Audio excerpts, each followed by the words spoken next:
Good morning.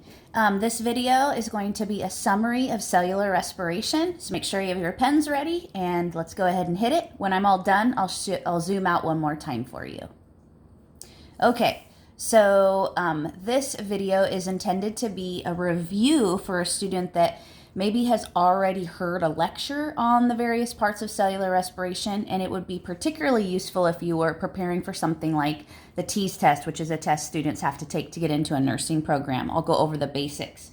And I will tell you, though, to be perfectly honest, I found this topic to be pretty tricky to make you a good summary. So here we go. I will do my best, okay? All right, so I want to start over here, and we'll just draw a blood vessel. And this is a reminder that the nutrients, the carbon sources that are needed in order to do cellular respiration are coming from the blood. The main one we'll focus on is glucose.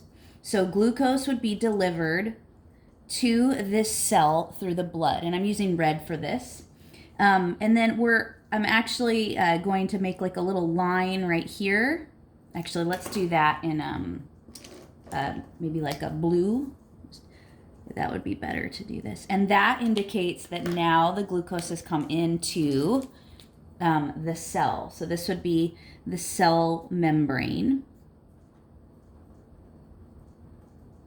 And this is a blood vessel, sorry.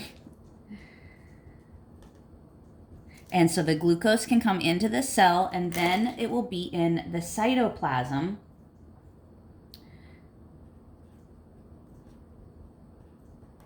And then every cell in the world, I'm not kidding you, whether it can do this process called glycolysis and break this down into pyruvate, whether it is a bacterial cell, a fungal cell, a protist, a plant, or an animal, every single cell can do this. And that's why we're making this in red, because it's such a big deal. So glucose is broken down into something called pyruvate, or sometimes it's called pyruvic acid. And don't worry, those mean the same thing for our purposes because we're pretty basic here. Okay, so glucose has 6 carbons in it, and we can do those with these little circles and connect them. So 6 carbons. Pyruvate only has 3. So it probably wouldn't surprise you that if you break glucose down into pyruvate, you're actually going to end up with 2 of these. And in this process then, let's put a box around it. And I want to make sure that you're comfortable that the name of this process is glycolysis.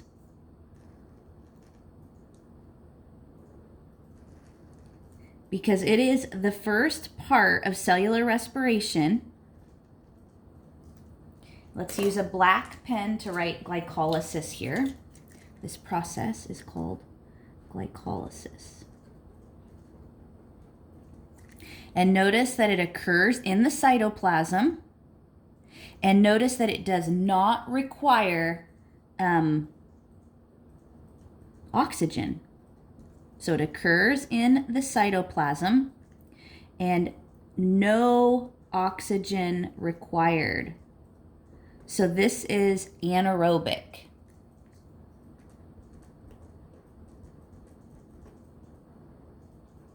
So those are a couple of things that you might be asked about this. Where does it occur? It occurs in the cytoplasm. Which cells can do it? All cells can do it. And is oxygen required? Nope. So this is what you can do when you're sprinting. There's a couple other even quicker ways, but I'm not going into that in this video. But anyway, this is going to be a really good source for sprinting because you don't need any oxygen in order to make the pyruvate. Then, of course, the reason it's useful, let's go ahead and use orange. Oh, no, pink. No, yeah, orange.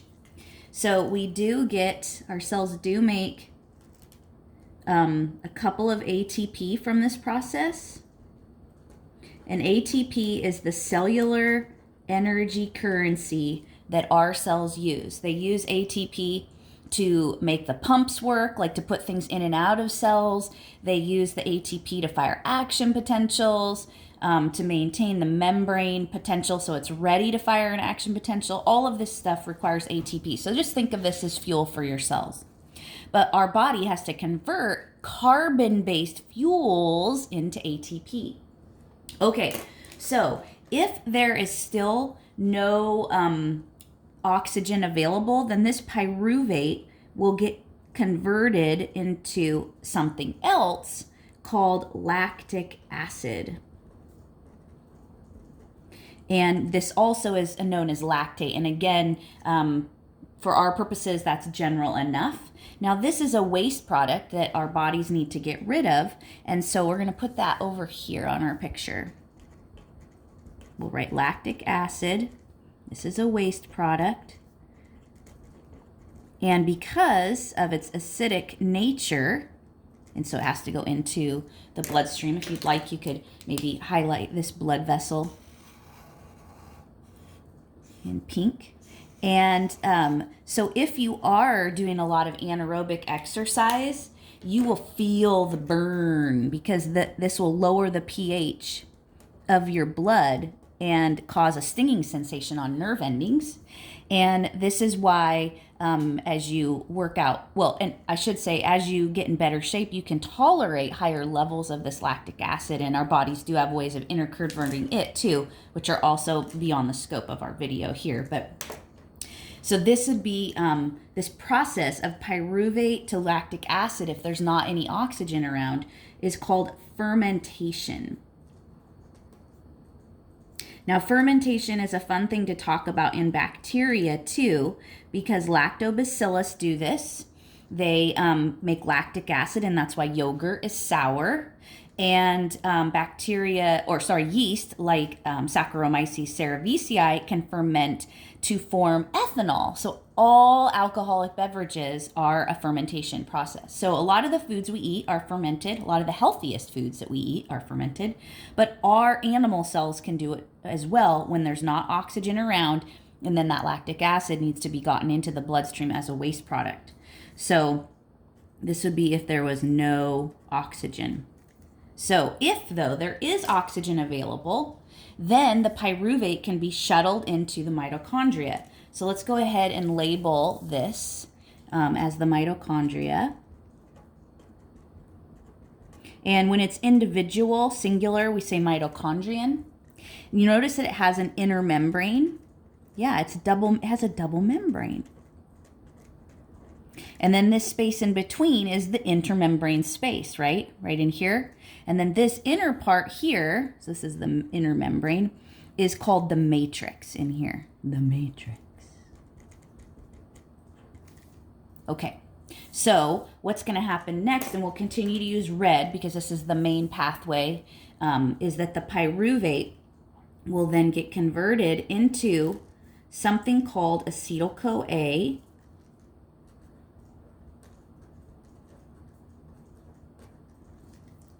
And this is the starting point for a process known as the Krebs cycle. So get your black pen again. So glycolysis was the first part that students are usually asked about when they're needing to know about this process.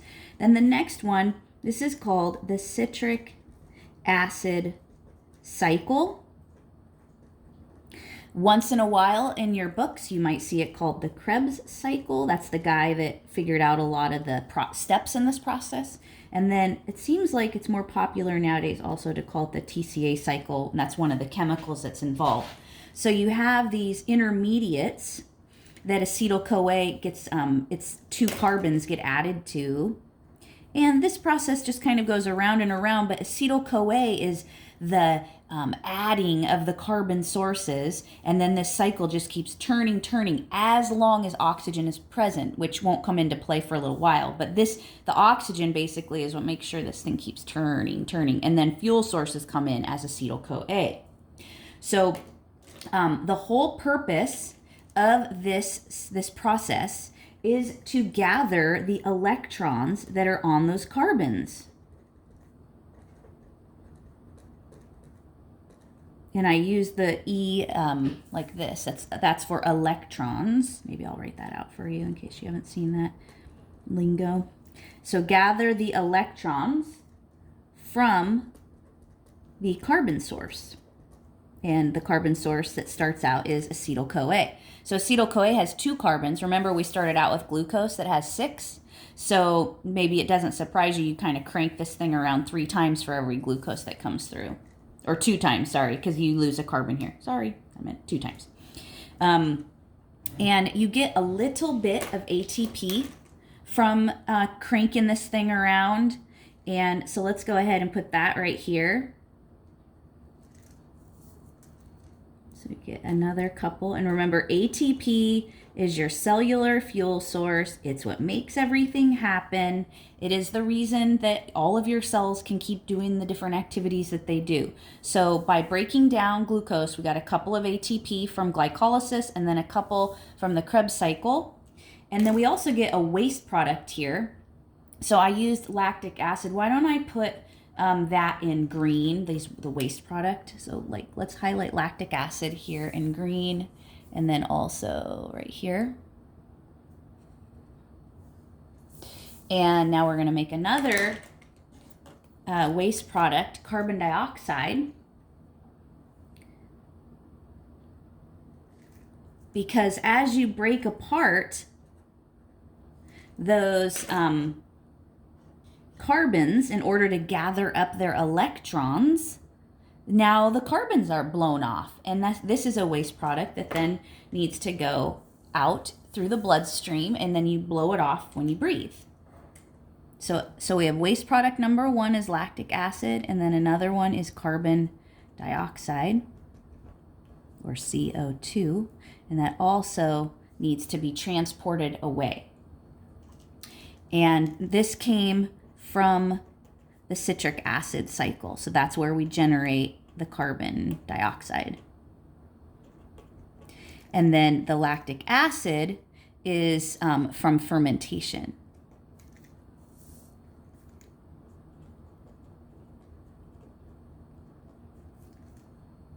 Okay, so the next thing is that we need to draw our electron carriers. So remember that the purpose of the citric acid cycle is to take the carbons, break them apart in such a way that you can gather the electrons onto, and we often use like trucks to do this.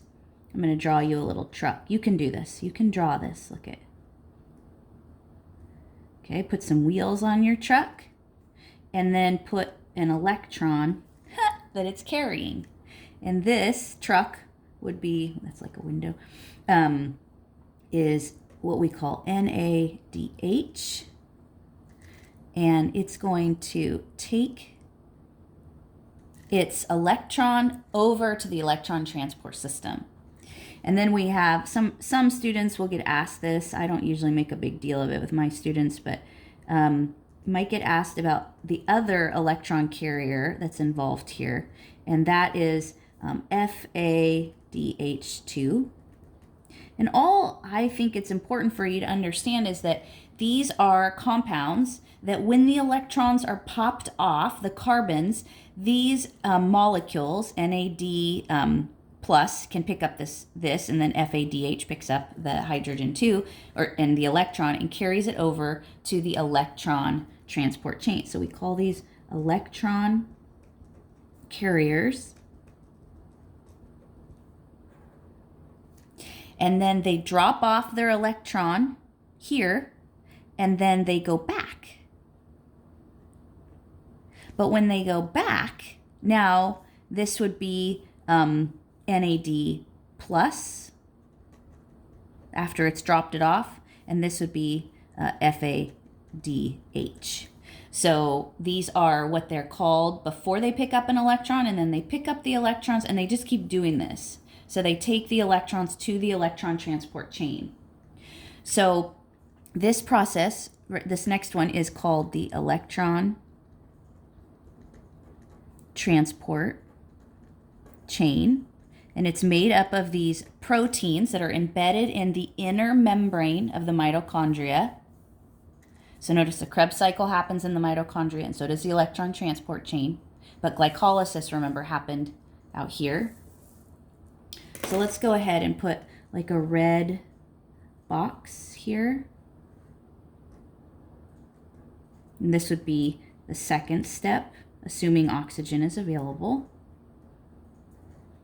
And then the third step would be electron transport chain. So now this is where it's like the show me the money stage. This is going to be really awesome what happens here. So after these electron carriers drop off their electrons. Each time the electron, I think I'm going to switch to blue here. Each time the electron pops to the next protein in the line, because these are increasingly electromagnetic, meaning they pull the electrons, a hydrogen ion gets pumped out into this inner membrane space. So why don't we use purple for the electron, and watch it. It gets popped to the next one, and that provides the next transporter with energy to pump a proton out. And this is going to generate a proton gradient. Proton is just another name for hydrogen in this context. And when I say gradient, what I mean is there's going to be more hydrogens out here than in the matrix.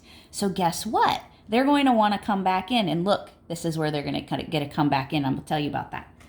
So the electrons get popped along. And each time they get popped along, they're like, ooh, I have a little bit of energy. I'm going to pump out a hydrogen. Ooh, I have a little bit of energy. I'm going to pump out a hydrogen. So the purpose of the electron transport chain at this point is to generate the proton gradient. Why don't we put that here? So we generate a proton, and I'll just put a hydrogen gradient maybe. I'm running out of room a little bit here. And then what happens is these electrons get to the end, and guess what? This is where oxygen finally gets its turn. What color have I not used very much? I used a little bit of orange there. Well, how about we just keep with the purple, because guess who's going to gather up these electrons is the oxygen. So what happens here is that oxygen is even more electronegative than these proteins. So it like sucks the electrons to it. And then meanwhile, the hydrogens are finally allowed to come back through. And guess who grabs them? Oxygen grabs them, because if it's getting these electrons that have a negative charge, it can balance them with the hydrogen, and we get the production of water. And so now that also balances out. It means that oxygen can then be neutral and not have too many electrons or too many hydrogens. But that's not the end of the story. So, okay, I should say though, yes, hydrogen or water is a product of cellular respiration, but we don't make enough of it so that we wouldn't need to drink water. We still need to drink water. But my favorite part of this story is that, so see how we have all these hydrogens out here that want to come back in? Well, this molecule right here is called ATP synthase. And I think I'll use, oh, you know what? I should have used green for the water, because even though it's not a waste product, it is a product that way. And this is called ATP synthase. And I think boy, I'm having a hard time deciding on my colors today, aren't I?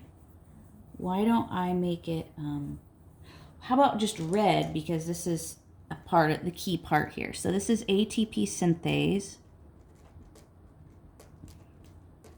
And see, so what do you think it's going to synthesize? It's going to synthesize ATP. It uses the rushing energy of those hydrogens coming through, and it turns like a machine to generate ATP.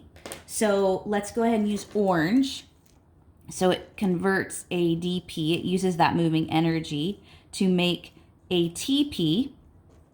And we usually say it makes about 32. It can vary, so don't get too hung up on that. But what you would need to know typically in a class is, first of all, this electron transport chain is the most useful at making ATP. Look at how many it makes as opposed to glycolysis. So you can do this for a while when you don't have enough oxygen available, but this is where you're really going to show me the money kind of thing. So we've got glycolysis, Krebs cycle or citric acid cycle, and then electron transport chain. So it generates the hydrogen gradient. It uses the moving hydrogens when they get to rush back in to put, or I should say, to build ATP. And that's the purpose there.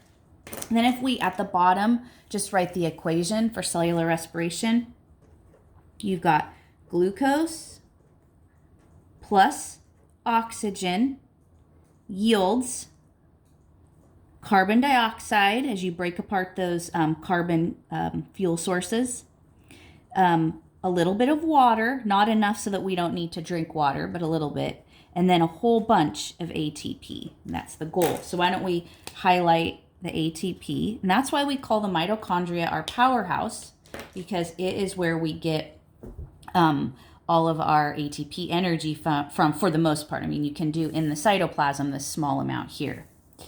And why don't we highlight this equation in pink?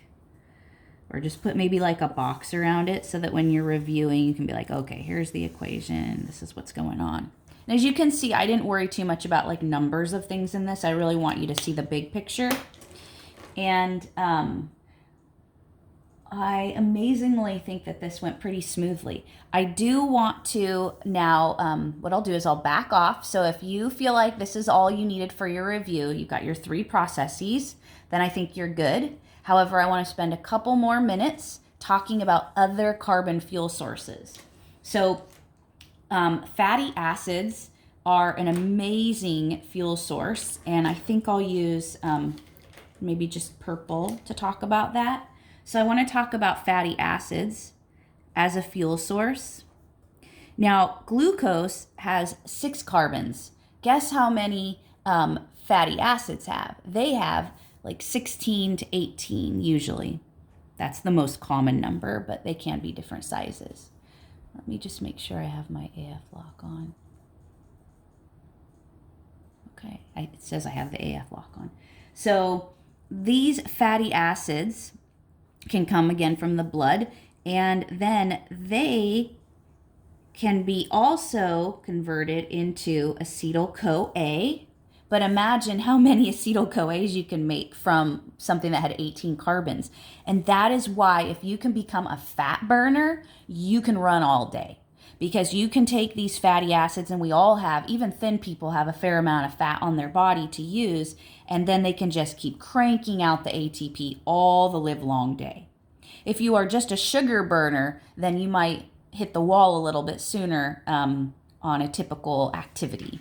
Of course, if you're trying to do something super intense, though, you're always relying just on glucose. Okay, then another great source is ketones. Everybody's heard, well, I shouldn't say everybody, but most people have heard about ketone bodies or ketones at this point. And these are actually a breakdown product of fatty acids. They usually have 3 or 4 carbons, so they're a quick fuel source if you start making them. And guess what? They can get converted into acetyl-CoA.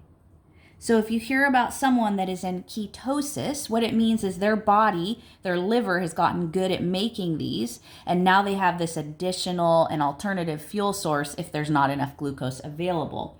It's particularly well known to be useful in the brain because the brain mostly relies on glucose, but if there's something wrong with the enzymes needed in this pathway, then ketones can be a substitute. So it's something they're looking at a little bit in diseases like Alzheimer's, Parkinson's, and of course well-established like seizure disorders.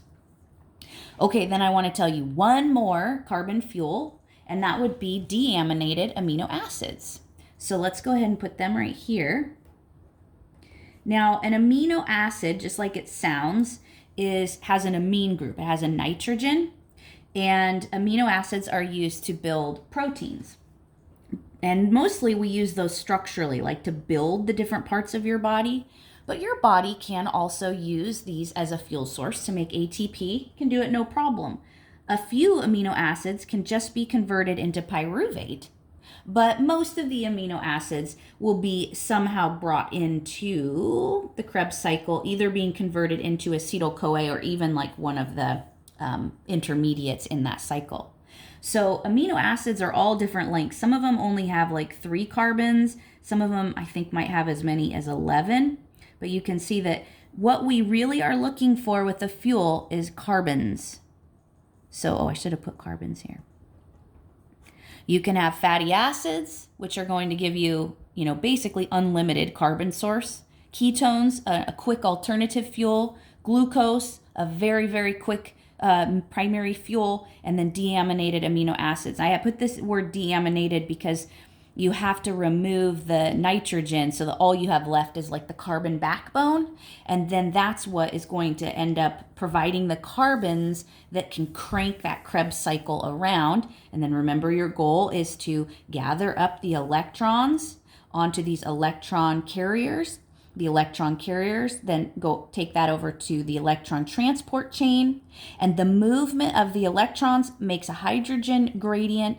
And then guess what? You're going to harness that hydrogen gradient by using, it's like this whoosh, and then the ATP synthase is able to make ATP for your body. Okay, I'll zoom out one more time, and I think that went pretty well. Take care, everybody. It's a sunny day here today. I'm staining my fence, and I'm ready to get back to it. Take care.